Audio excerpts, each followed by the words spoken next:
Excellence, Madame l'ambassadrice de France au Sénégal,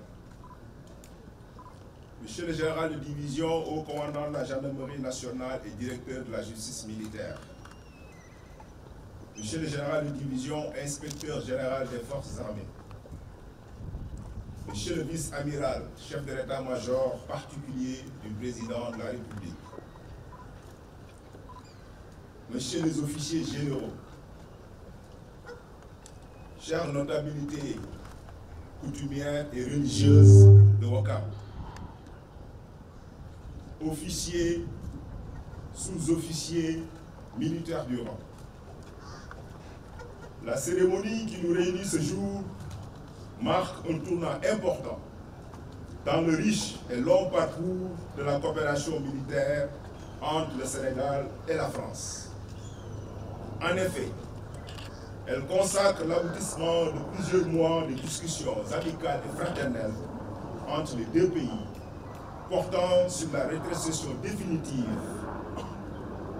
des emprises militaires françaises aux armées sénégalaises.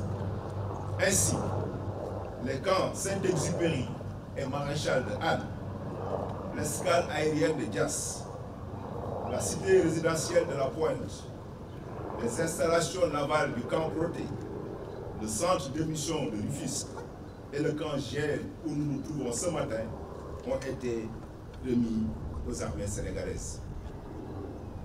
En exécution de la volonté politique exprimée par nos plus hautes autorités de donner un nouveau contenu au partenariat multiséculaire entre la France et le Sénégal, nos deux armées ont matérialisé cette vision et circonscrit de nouveaux objectifs pour faire cap vers un partenariat rénové. Ce format de partenariat s'inscrit dans la nouvelle doctrine sénégalaise de coopération en matière de défense et de sécurité, qui vise avant tout à consolider l'autonomie des forces armées sénégalaises tout en contribuant à la paix dans la sous-région, en Afrique et dans le monde. Des forces françaises du Cap-Vert au début des indépendances, aux éléments français au Sénégal à partir de 2011, la France a toujours entretenu avec le Sénégal une relation de coopération militaire variée, couvrant principalement les domaines de la formation, de l'entraînement et du soutien logistique. Cette coopération dynamique a contribué à la montée en puissance des armées sénégalaises, notamment dans la capacitation des cadres et l'entraînement des unités. Aujourd'hui, toujours ouvertes aux apports fécondants des partenaires extérieurs, les armées sénégalaises entendent consolider les nombreux acquis engrangés sur le chemin exaltant de la quête de l'autonomie stratégique. Le partenariat rénové dont il est question s'inscrira dans ce cadre. Il sera articulé autour du raffermissement des échanges dans les domaines de l'instruction, de la formation, de l'entraînement et de tout autre domaine à haute valeur ajoutée pour les armées sénégalaises. En ce moment solennel, qui inaugure une nouvelle séquence de notre compagnonnage, nos deux armées mesurent la responsabilité d'écrire ensemble une nouvelle page, éclairée par les orientations de nos autorités politiques respectives.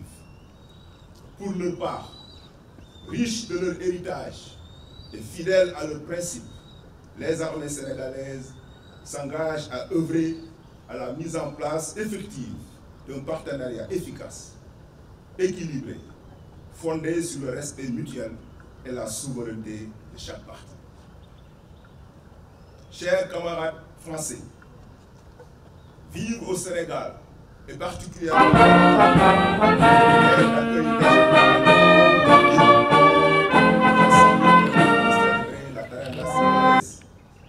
de nouer des amitiés et d'impacter la vie des différentes couches professionnelles et sociales. C'est donc l'occasion de vous transmettre les remerciements des autorités coutumières et locales et les populations de Ouakam venues aussi vous rendre hommage et vous dire au revoir. À tous nos camarades et à leurs familles, nous souhaitons un bon retour en France.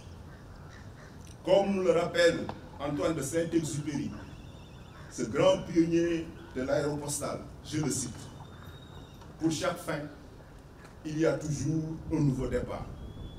Fin de citation.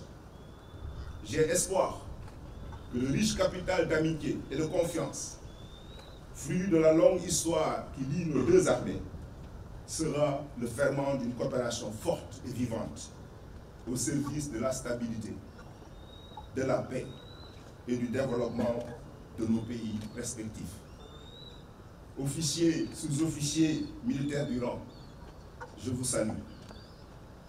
On nous tue, on ne nous déshonore pas. Formellement.